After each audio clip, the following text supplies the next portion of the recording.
Hello everyone, my name is Mara, and today's case is about Rebecca Alsup, who was 34 years old when she went missing from Williamsville, Missouri in February of 2017. And just a quick reminder before I get started, that I always try to do the best research and get the most accurate information I can for every single case that I cover. But with that being said, let's go ahead and get into today's case.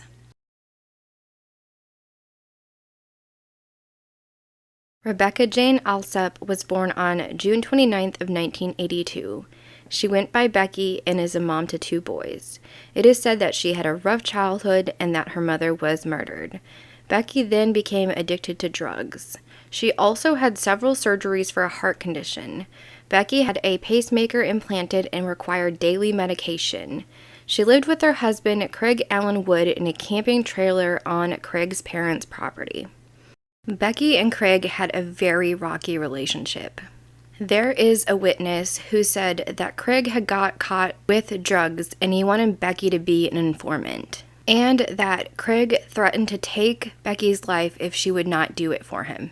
And in 2016, a witness said that Craig offered them 3 cars, a motorcycle, and half of Becky's insurance policy if he would take her life with a gun. Craig then asked this witness what would happen if he took bong water from a methamphetamine pipe and then injected them into Becky's legs.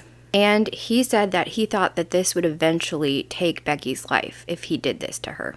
He then seen Craig fill up some bottles with this bong water. And sadly, not long after they had this conversation, Becky was admitted to the hospital for sepsis and disseminated intravascular coagulation.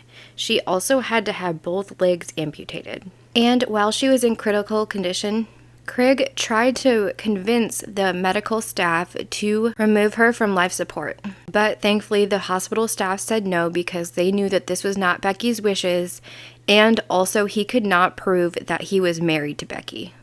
Craig had told a witness that he got Becky high and then injected her legs with this bong water.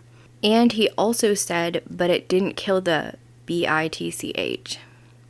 He also mentioned that there were multiple places where he could hide Becky's body where it would never be found. When Becky was discharged from the hospital, she went back to the house where her and Craig lived together. Then on February 17th of 2017, around 1 p.m., a friend of Becky's came to visit her. When she arrived, she said that Becky was freaking out and that she was shaking. She told this friend that Craig had stolen money from her and had cut up the SIM card in her cell phone. She showed her friend the destroyed SIM card, and also she had bruises on her left cheek and arm. Becky also said that Craig had pulled her by her hair off of their bed. And can I just stop and say that this is horrible for anybody to do this to anybody, but let alone this poor woman. She had her legs amputated, and this man is going to, I'm not even going to call him a man, I'd say more of this monster pulled her by her hair off of the bed. I'm sorry, it just makes me sick to my stomach. But later on that evening, on February 17th, a man had come to their house and said that both Becky and Craig were at the house at that point. But when he came back the next day on February 18th, Becky was nowhere to be found. And he also seen the walker that she used in the burn barrel still burning.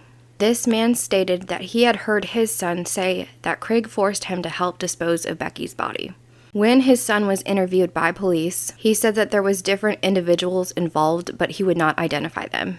He said they used his car, and then when it was returned to him, there was both hair and blood in it. And not long after that, he had the car cleaned and then he sold it. The police were able to locate the person that did purchase the car, and the buyer said when they got it, it was extremely clean, and that they drove it for a while, but when it stopped working, they sold it to a scrapyard. And the scrapyard did crush it. In July of 2019, Craig Wood was charged with first-degree murder and first-degree assault in Becky's case. The assault charge was for the 2016 bong water injection, and according to court documents, police believe Craig killed Becky by striking her in the head with an ashtray. But in September of 2019, the charges were dismissed at the request of the prosecution. The The prosecution stated that they did not have enough evidence, but planned to refile charges at a later date. Foul play is suspected in Becky's case, given the circumstances involved, but her body to this day has still not been found. And I just want to add, if you personally are in an abusive relationship, believe me when I say that things can get better. That you do not need to stay and deal with somebody treating you with disrespect. I have personally been in a horrible, horrible situation that I thought I could never get out of. But I am so glad I did, because I would have never met my husband or had my kids. Sorry, I just had to add that in there because I personally have gone through a very toxic relationship. I am going to link all of the phone numbers down below if you know anything about Becky's case, or if you personally need help yourself to get out of an abusive relationship. But thank you so much for watching today's video. I hope you'll comment, subscribe, and I will see you all next time. Bye.